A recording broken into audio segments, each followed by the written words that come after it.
Good morning, everyone, and welcome to Jacksonville, Florida, as we get set for today's action for the North Florida Kart Club. Today, Apex Karting Championships and its Southeast Racing action gets all set to go for its pre-finals and finals. It's the 206s that start things off this morning. You're on Kart Chaser. Good morning, everyone. I'm Justin Prince. Alongside the booth for today is Taylor Burris as we get all set to go for today's action.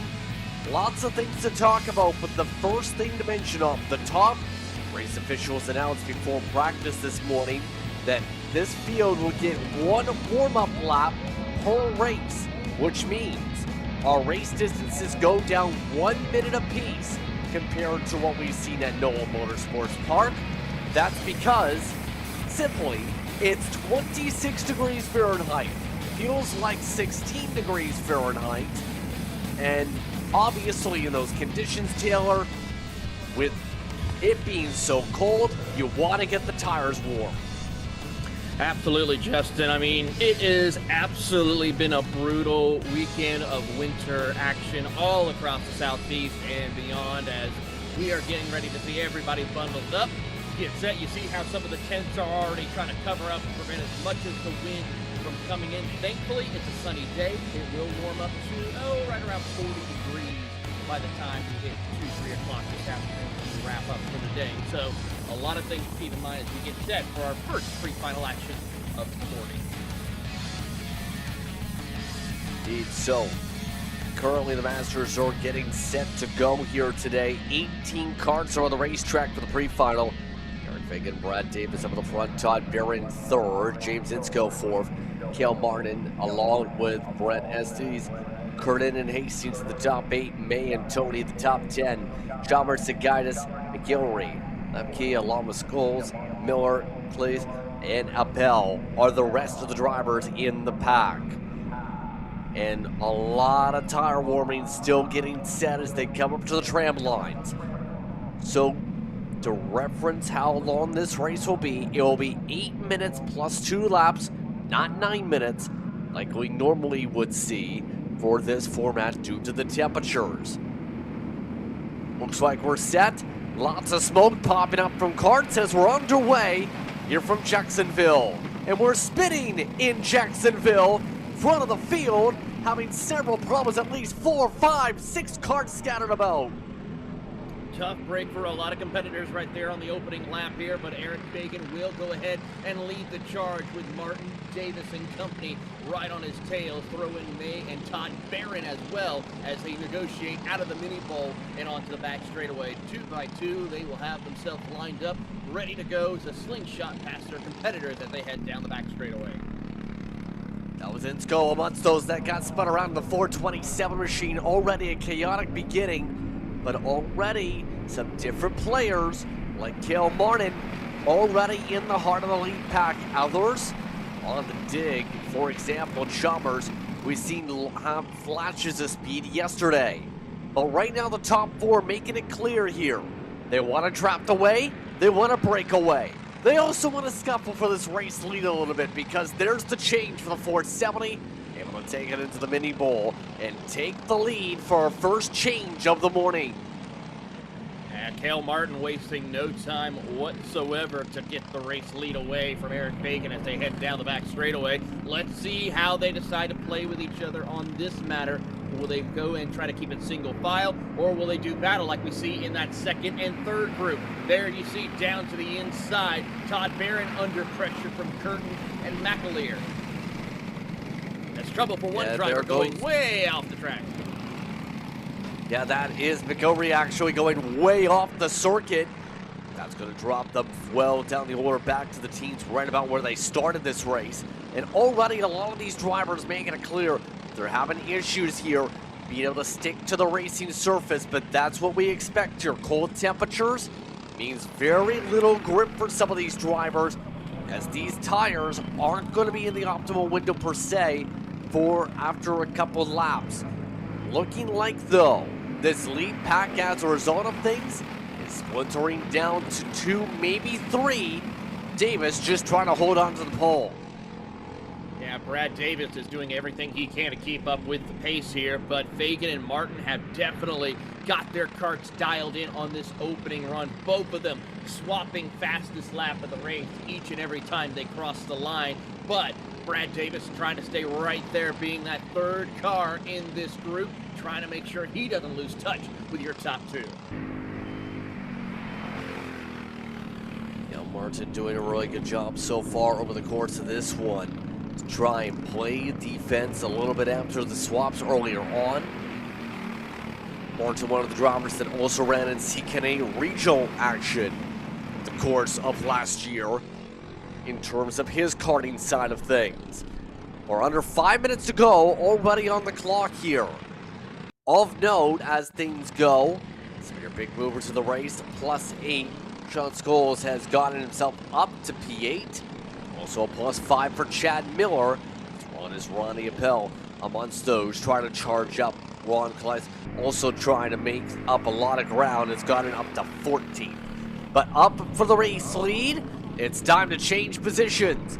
Fagan gets some assistance, and once again, your winner from NOLA getting some help from Davis to jump up to first and second respectively. I'm a little concerned right now, right there with Eric Fagan. If you look closely at that back bumper, it is shaking very violently when he's hitting over the curves compared to what we see with Davis and Martin right there. Because I'm a little concerned. Hopefully that bumper will stay in place. You don't want to have that bumper dropping to where it will be a penalty where you would have to remove off the racetrack.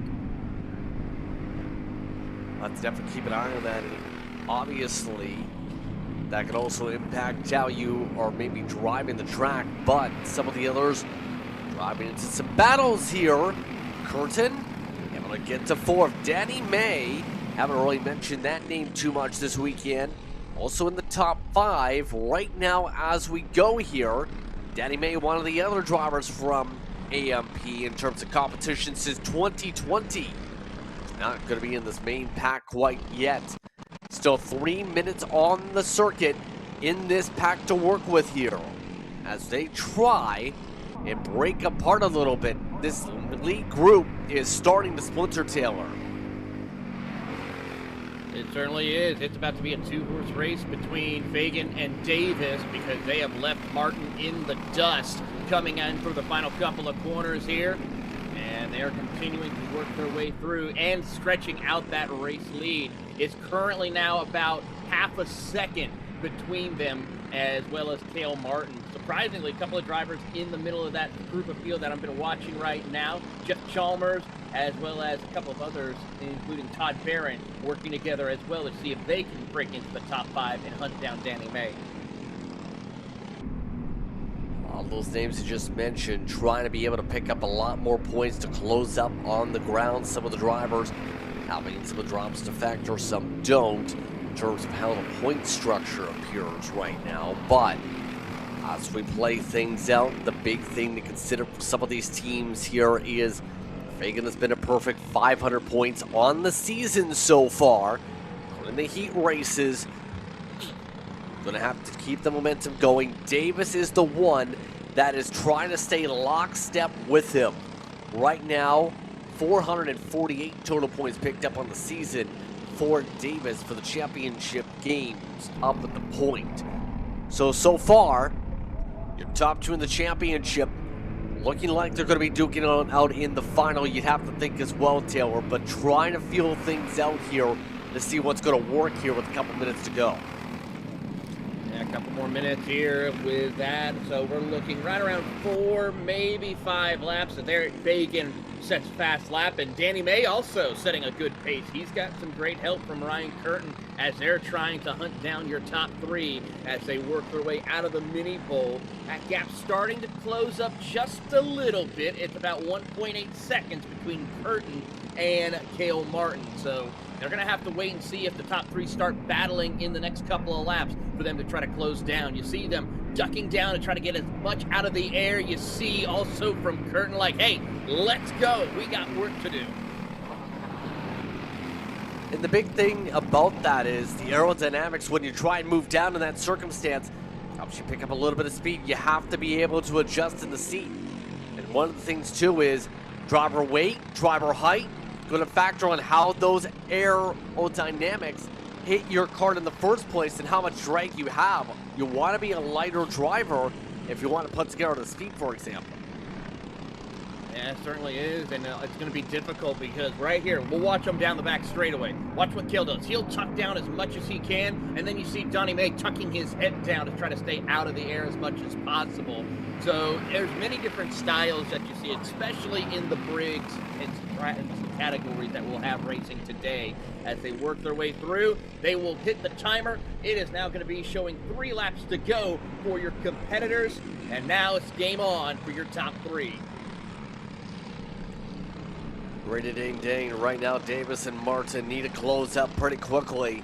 They want to be able to have a chance at Fagan, and so far, Eric has been well in command for this series so far. As mentioned, one of Todd Barron's mechanics moved over to Charlotte, Mooresville area on 2024. Also was your winner in the CKNA Grand Nationals this past year for the Masters division. So he is absolutely one of the best competitors in the nation to be able to race against when it comes to Masters competition with the Briggs & Stratton motor. Right now, Davis and Martin, though, are right on the tail with less than 2 laps to go, looking for a place to go. Do they go with 2 to go, or do they try and send it on the last lap?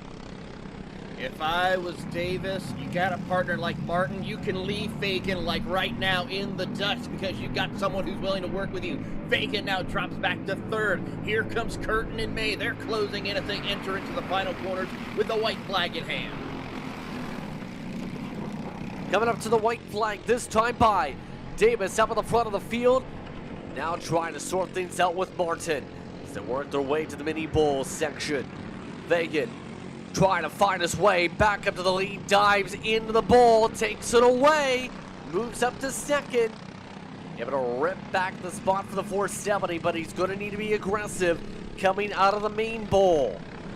Decent boost coming out of the corner already. Davis wrapping the bottom instead. Now Martin tries to peel outside. Fagan tries the outside. Fagan gets the better pull. Can he clear from the high side? Yes, he does. Eric Fagan gets the pull down the straightaway, uses all the boost, and gets himself the win. Eric Fagan gets it done with a pass to the high side down the backstretch. Absolutely incredible drive right there by Eric Fagan to make the outside lane work. We haven't really seen that as trouble for the 474 of Sagaitis in his VLR machine. Tough break for him. But Eric Fagan, Brad Davis, Cale Martin, your top 3. Ryan Curtin, Danny May, Todd Barron, Ron Flies, Frank Estes, Barry Hastings, and Chad Miller, your top 10. Looking forward to seeing what they can do in the feature race here in a little bit. Eric Fagan showing why he's been the driver to beat all series. That is 7 for 7. 405 kart this season.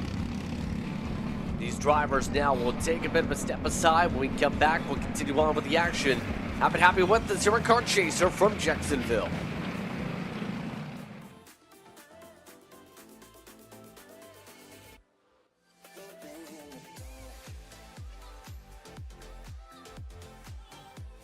Did you say Jacksonville? Are you looking to take the next step in your racing journey? Well, look no further than PitFit. With 2 locations in Charlotte, North Carolina and Indianapolis, Indiana, PitFit trains drivers all the way from grassroots level karting to IndyCar and NASCAR with top-of-the-line personalized coaching to improve physical and cognitive fitness. For more information on programs, check out PitFit on Instagram or Facebook today. So in motorsport, every detail matters, but we need to try to avoid using expensive and fragile sensors. So I'm gonna show you how we do it. So this is a comparison between the sensor, pink curve, and the accelerometer.